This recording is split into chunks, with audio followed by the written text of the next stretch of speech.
Hey guys, so I thought that I would make this little booktube video for you guys because I've been really enjoying reading this year, as you guys both know, as a means of dealing with the stress of graduating and from medical school and starting residency and everything that's gone along with that. And I've really been enjoying rediscovering my love of reading. So I thought that I would do the 2019 mid-year book Freakout tag. So that's what I'm gonna do. So yeah.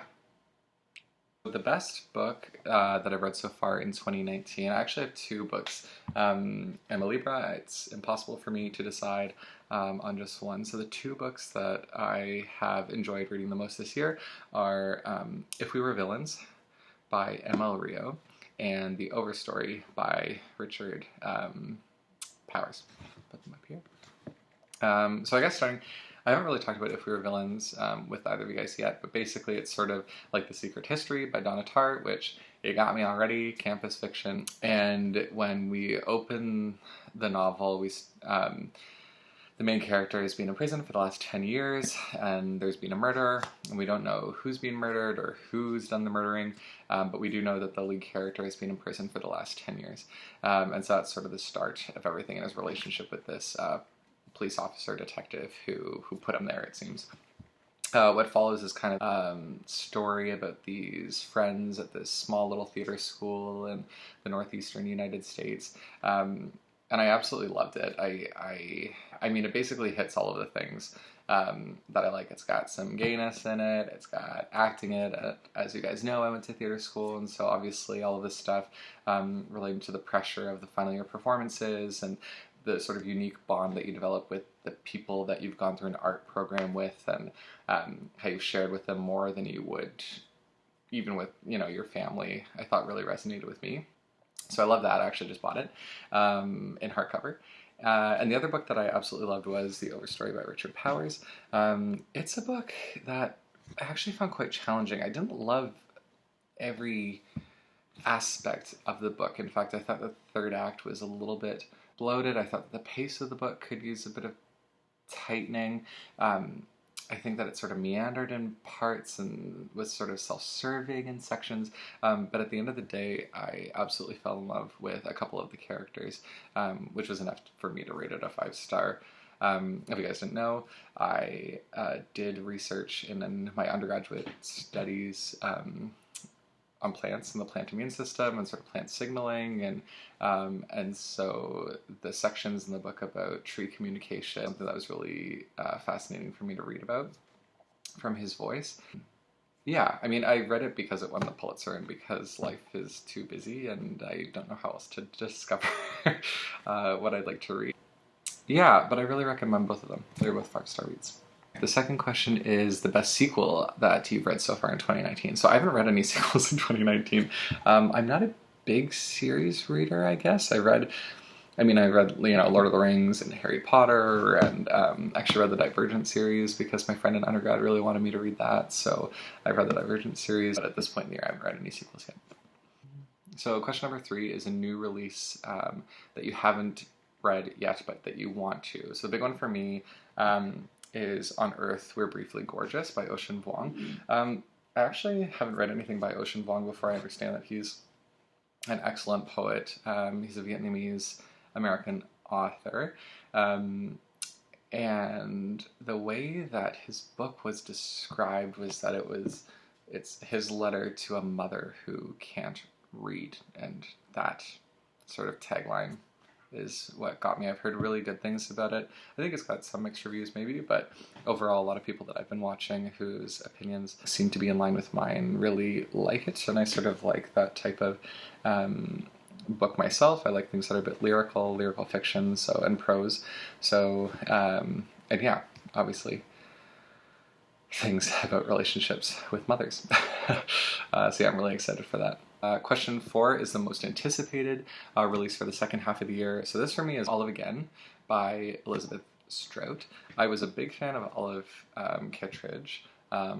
her first book about Olive Kitteridge, and I absolutely adored the miniseries with Frances McDormand. It really spoke to me at a time in my life where I was going through some difficult things mental health wise, and I just, yeah, I really fell in love with Olive and her sort of staunchness and all of her flaws, and I don't know, she just has many qualities that would be seen as negatives, but that I wish that I exhibited some of in my own life, some of her stubbornness, how she's opinionated and willing to speak her mind, and how honest she is, and how loyal she is, but how also she can be quite unforgiving.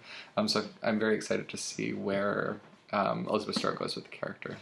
Question number 5 is your biggest disappointment of the year, and I had 2 biggest disappointments this year. So one of them is my worst rated book of the year, I think, and the other one is one that I rated okay, but that I was really looking forward to. So the first one is The Gunslinger by Stephen King. It's the first part in the Dark Tower series, as I'm sure everyone knows, and I don't know, it's one of my good friend's favorite book series of all time, and so I was really looking forward to it. I've read a bunch of Stephen King, though actually in my youth I started reading Stephen King way too young, probably when I was, I think, 9 or so, and read almost all of his work between the ages of 9 and maybe 15 or something like that, so I haven't read him much since then, but I do love his writing. I just found that this book, it felt like a collection of ideas. I understand that it was sort of 5 short stories that he pieced together into one novel, and it was all these ideas he had floating around, but he didn't have many answers to some of the questions that one might have about who the character is, and what they're after, and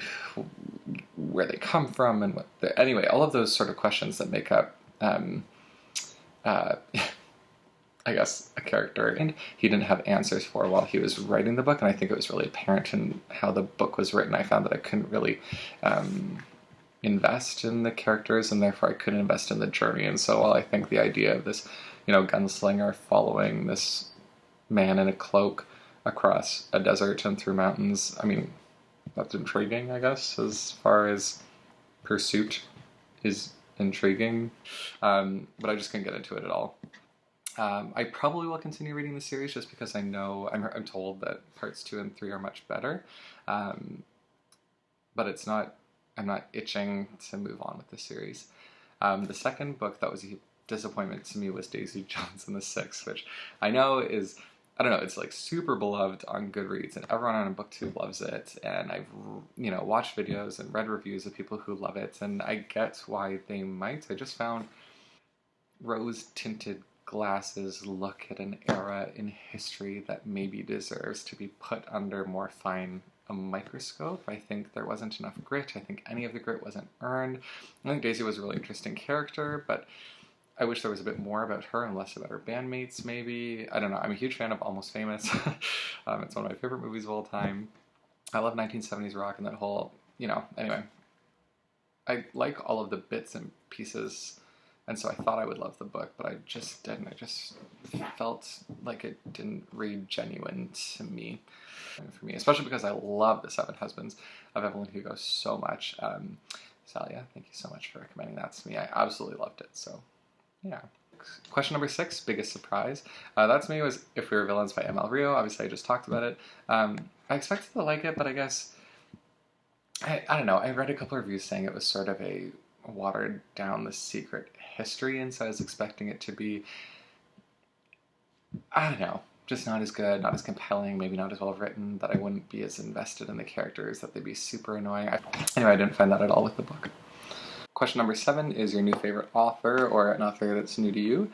And so I guess, based on my 2 favorite books of the year so far, If We Were Villains by M.L. Rio and The Overstory by Richard Powers, I guess they would be them. Question 8. Question 8 is newest fictional crush.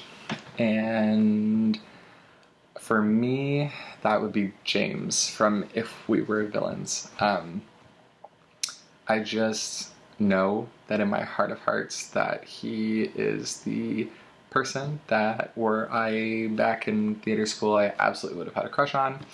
I'm sure I did have a crush on a James like character in theater school, so it brought back a lot of nostalgia for me. But yeah, I don't know, the sort of like broody, dark, sensitive, talented. Yeah, anyway, huge crush on James. Yeah, I don't want to talk about it anymore because I know you guys haven't read it yet. Question number 9 is your newest favorite character. This was difficult for me, actually. There are a couple of characters in Overstory that I really loved. I loved Patricia as a character. I know that I think maybe how her character story ends might be controversial, but I love the sort of purity of her character. I just don't think it fell too much into archetype. I think that she was her own character, and so I really appreciated that. And then I absolutely loved Celia from The Bear and the Nightingale, again by Catherine Arden. I love that book. I thought she's such a great character. I don't know, I obviously, like many people I'm sure, have a thing for sort of the rebellious female character who, you know, sort of says fuck you to the patriarchy and doesn't want to be a nun or necessarily away from her mother, at least not right away. Doesn't feel as though the lot of women is just, or something that she herself sees herself in and is rebelling against that. And I don't know, I just found her incredibly compelling. I absolutely fell in love with her, and I can't wait to continue reading the series. Question number 10 is a book that made you cry. A book that made me cry was Lie With Me by Philippe Besson.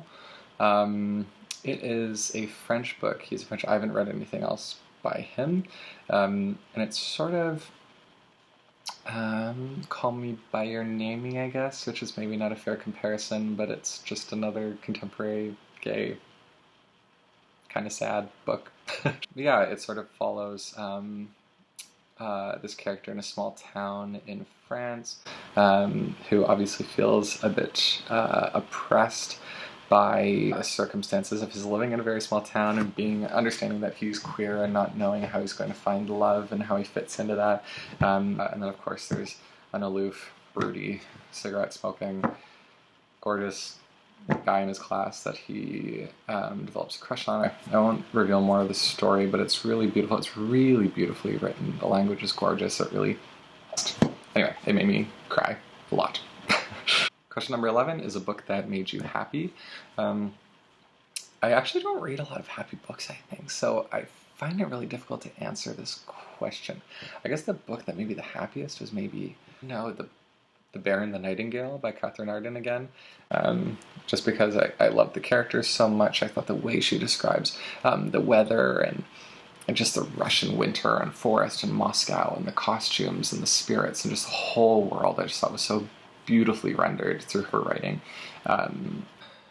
Question number 12 is the most beautiful book you've bought so far this year or received.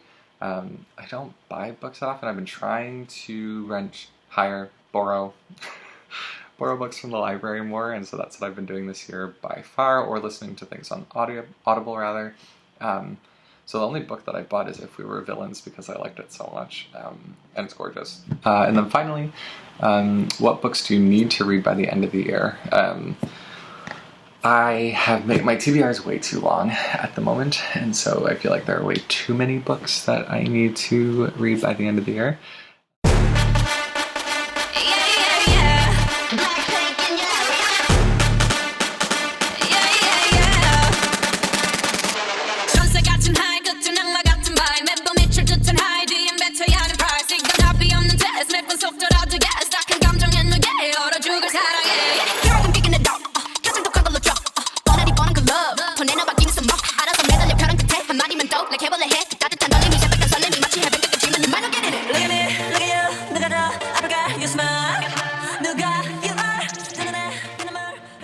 So yeah, that's it. That's my Moodier Bookout tag. I've actually read 18 books so far this year, and I'm almost done my 19th, which is crazy. I haven't read that much since before med school, probably before even my science degree. And yeah, I'm really, really enjoying it. I find that, especially being a creative person, I find that it's difficult to sort of maintain creative outlets while studying or pursuing something like medicine. It's not that I'm not able, but anyway, like anyone, it's obviously really difficult to balance life, and I find that reading's been an excellent way for me to remain inspired and feel the creative juices flowing again. So anyway, Love y'all. And I'll see you later. Bye. I want to do this thing.